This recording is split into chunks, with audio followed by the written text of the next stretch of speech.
안녕하세요. 군사돋보기입니다. 최근 한 우크라이나 포병 장교 인터뷰를 통해 우크라이나군 포병이 어떻게 러시아군 포병을 사냥하는지와 러시아군의 포병이 하루 5만 발 이상의 포격을 쏟아붓는다 해도 의미가 없다는 것이 밝혀졌습니다. 현재도 우크라이나의 각 전장에서는 러시아군과 우크라이나군 포병들의 대화력전이 치열하게 펼쳐지며 땅이 얼어붙지 않은 지금 조금이라도 더 우세한 위치를 점하기 위해 노력하고 있습니다. 우크라이나군의 포병 장비들보다 러시아군의 포병 장비들은 곳곳에서 지금도 더 많은 포격을 쏟아붓고 있지만 전장에서 압도적인 우세를 점하고 있는 것은 여전히 우크라이나군이라는데 그 이유가 무엇일까요? 전문가는 아니지만 해당 분야의 정보를 조사 정리했습니다. 본의 아니게 틀린 부분이 있을 수 있다는 점 양해해 주시면 감사하겠습니다. 러시아군은 지난 2월 14일 이 전쟁이 시작되었을 때부터 막대한 규모의 포병 전력을 동원해 우크라이나군 진영에 무차별 포격을 가해왔습니다. 이 때문에 개전 초기 우크라이나의 주요 대도시들이 엄청난 피해를 입고 초토화되어 버렸는데요. 현지 시각 12월 15일 전해진 여러 워싱턴 소식들에 따르면 러시아군은 최근 동부 전선에 대규모의 전력을 증강시켰고 대규모의 포병을 동원해 또다시 하루에만 5만 발 이상에 달하는 포격을 쏟아붓고 있다고 합니다. 5월에서 6월 동안 있었던 동부 전선의 각 전투는 물론 세베로도네츠크 공방전에서 하루에만 5만 발에서 6만 발 이상 쏟아지는 러시아군의 포격은 무시무시했는데요. 그러나 동유럽의 군사 전문 매체인 비시에그라드 24가 최근 한 우크라이나군 포병 장교의 인터뷰를 인용해 소식을 전했습니다. 우크라이나군 포병 장교는 인터뷰에서 러시아군은 현재도 포격 정밀도가 충격적일 정도로 형편없으며 하루 5만 발 이상의 포격을 쏟아붓는데도 불구하고 이로 인한 우크라이나군의 피해는 거의 발생하지 않고 있다고 전했습니다. 우크라이나 전쟁을 10개월 동안 지속하고 있으면서도 러시아군은 아직도 지속적인 물량 공세와 대단히 면적 제한만을 위한 막무가내식 포격을 보여주고 있는데 러시아군 포병들이 이 같은 문제를 보이는 이유를 제대로 알기 위해서는 소련 시절로 거슬러 올라가 보아야 한다고 합니다. 제2차 세계대전 이후부터 소련군 포병들은 후방 지원이 부족하다는 문제와 함께 포병의 정확도가 너무나 크게 떨어진다는 문제점을 지적받아 왔습니다. 여기에 더해 표적 획득을 위한 정찰 능력이 서방 세계 국가들에 비해 상대적으로 크게 부족하다는 것 또한 심각한 문제점으로 지적되었습니다. 당시 소련 포병 자산들의 정확도를 단기간에 획기적으로 끌어올리는 일은 현실적으로 실현시키기 어려운 일이었기에 이들은 어쩔 수 없이 떨어지는 포격의 정확도를 다수의 포병 물량에서 압도하는 포격으로 해결하려 해왔는데요. 한 번에 한 발씩 쏴서 맞추기 어렵다면 대규모로 넓은 범위에 한꺼번에 포격을 쏟아부으면 그중 몇 발은 맞을 것 아니냐,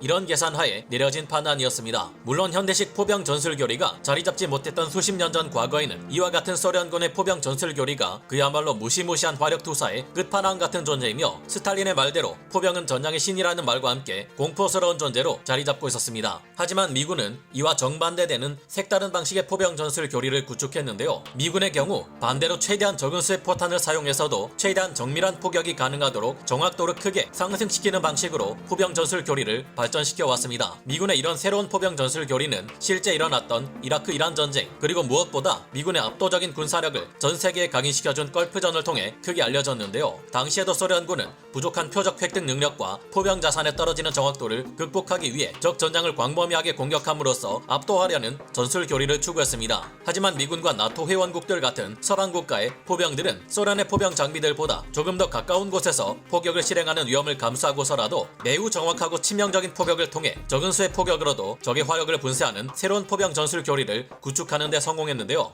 이란 이라크 전쟁에서 일어난 양측 포병들 간의 대화력전을 분석해 새로운 포병 전술 교리를 몸소 보여준 미군의 포병 자산들은 걸프전에서 이라크군 포병들을 일방적으로 압도하며 말 그대로 유린해버렸습니다. 비셰그라드 24의 인터뷰 영상에서 우크라이나군 포병들은 우리 육군 포병들이나 미군 포병들이 훈련하는 것처럼 포격을 실시할 때 기준이 되는 포에서 초탄을 먼저 발사하고 이 초탄의 탄착점을 파악하고 사격 재원을 수정해 다시 한 발 더 쏜다고 합니다. 그리고 이 두 번째 포격이 적 목표물을 명중시켰다는 판정이 나올 경우 그때 다수의 곡사포들이 정밀한 효력사를 실시한다고 하는데요. 미군에게서 최신식 포병 전술 교리를 철저히 교육받은 우크라이나군은 정밀 포격을 수행하는 달인들이 되었고 러시아와 똑같은 구형 곡사포를 운용할 경우에도 전술 자체에 큰 차이가 있다 보니 더욱 효과적인 포격이 가능하다고 합니다. 덕분에 헤르손 전선에서 우크라이나군은 하이마스가 미국으로부터 도입되기 이전부터 러시아군 포병을 압도할 수 있었는데요. 다른 전선과 달리 이곳에서는 러시아군의 포병과 우크라이나군의 포병이 비등비등했기에 전술적인 면에서 훨씬 발달된 우크라이나군이 상대적 우위를 점할 수 있었기 때문이었습니다. 이 당시 헤르손 전선에서의 우크라이나군 포병 승리는 훗날 헤르손 전선에서 러시아군이 대규모로 철수하게 만든 원인 중 하나로 지목되기도 하는 만큼 굉장히 중요한 일이었습니다. 게다가 이제 우크라이나군은 서방 세계로부터 지원된 TZH-2000 자주포를 총 28문 이상 운용 중이며 폴란드에서 제공한 크라프 자주포를 54문이나 운용 중입니다. 프랑스로부터 지원받은 세자르 자주포는 24문에 달하며 미국으로부터 지원받은 M777 견인 곡사포의 경우 무려 130 16문, M109 자주포는 총 50문 이상을 운용 중인데요. 게다가 이번 전쟁에서 가장 눈에 띄는 활약을 보이고 있는 하이마스 다연장 로켓의 경우 현재 총 20문 이상을 운용 중이며 하이마스의 2배 위력을 가진 M270 MLRS까지 16문 이상을 지원받아 전선에서 사용하고 있습니다. 이들은 모두 러시아군의 포병 장비들을 정확도뿐만 아니라 사거리에서도 크게 능가하는 데다 관리 상태도 더 좋아서 적은 숫자로도 많은 러시아군의 포병들을 압도할 수 있다는 것을 증명해 왔습니다. 지난 4월에서 5월까지 러시아군의 포병 장비들은 우크라이나의 포병 장비들을 10배 이상 앞서는 숫자를 가지고 있어 압도적인 포격이 빛을 발했지만 우크라이나군의 포병 장비가 이제는 러시아군의 포병 장비마저 넘어선 지금은 똑같이 러시아군이 하루에 5만 발을 퍼붓는다고 해도 4월에서 5월 당시와는 다른 상황이 전개되는 것으로 보입니다. 그런데 러시아군은 그런 거 없고 처음 초탄을 쏠 때부터 무조건 대규모 포격을 마구 날리는 물량 위주의 포격 전술을 아직도 구사하고 있다고 합니다. 안 그래도 정확한 목표물에 대한 정찰 능력이 부족한 러시아군은 수정 사격 같은 것 없이 방열을 마친 포병들이 순서대로 목표 지점을 향해 무차별 포격을 실시하는데 이 때문에 하루 5만 발에 달하는 포격을 쏟아부어도 제대로 명중하는 것이 극히 적다고 합니다. 설상가상으로 포탄의 관리를 엉망으로 해온 탓에 그들의 포탄은 습기를 머금고 화약이 떡진 상태가 되어 불발탄이 나오거나 제대로 된 사거리나 포구 초속을 달성하지 못하는 등의 문제로 안 그래도 떨어졌던 정확도가 갈수록 더욱 크게 떨어져 갔는데요. 이제 러시아군 포병들은 목표 지점에 우크라이나군이 정말 있기는 있는지 목표물이 포격을 받고 파괴가 되었는지 되지 않았는지도 알아보지 않고 그저 많이 쏘면 그중 몇 발은 맞을 것이라는 기대를 안고 포격을 실시하는 중이라고 합니다. 당연히 이런 방식으로 포병 화력 자산들이 포탄을 마구 낭비할 경우 러시아군은 당장 포탄 부족 사태에 직면하게 됩니다. 러시아군의 포탄 보유량이 막대했던 지난 4월에서 6월 초까지만 해도 이런 러시아군의 보급은 큰 타격을 받지 않았지만 6월 말 우크라이나군이 장거리 정밀 포격이 가능한 M142 하이마스와 서방제 포병 장비들을 운용해 러시아군의 탄약고들을 가리지 않고 모조리 없애버리자 예상대로 러시아군 포병은 급격히 힘을 잃어갔습니다. 러시아군 포병의 포격이 줄어들기 시작하자 이제 러시아군의 포병 장비들은 정밀 타격이 가능하면서도 신속한 슈텐스쿠트 전술로 치고 빠지기를 반복하는 우크라이나군의 서방제 포병 장비들에게 일방적으로 사냥당하기 시작했습니다. 안 그래도 러시아군의 보급은 길게 늘어지며 우크라이나군과 파르티잔들에게 습격받는 것이 반복되어 왔는데 겨울이 되면서 이 같은 문제는 더욱 크게 부각되고 있습니다. 러시아군 포병들은 지금도 너무나 많은 포탄을 소모하며 대포병전을 치를 수밖에 없는 상황이고 그러다 보니 항상 보급에 있어서 가장 우선시 되는 것은 포탄들이기 때문입니다. 겨울이 닥치면서 우크라이나군과 러시아군 모두에게 가장 시급한 것은 추위를 견디기 위한 방한용품들과 식량 같은 물자가 되었는데요. 그런데 러시아군은 개전 초기에나 지금이나 여전히 포탄이 제일 중요하고 다른 물자들은 모두 뒷일이다 보니 갈수록 러시아군의 비전투 손실이 커질 수밖에 없는 상황이며 안 그래도 바닥을 기는 사기는 더더욱 낮아질 수밖에 없습니다. 이제 러시아군 포병을 완전히 압도하게 된 우크라이나군 포병은 동부전선 러시아군 최후의 보루라 할 수 있는 스바토우 전선과 남부전선에서 러시아군의 진격을 모두 막아낸 다음 최근에는 오히려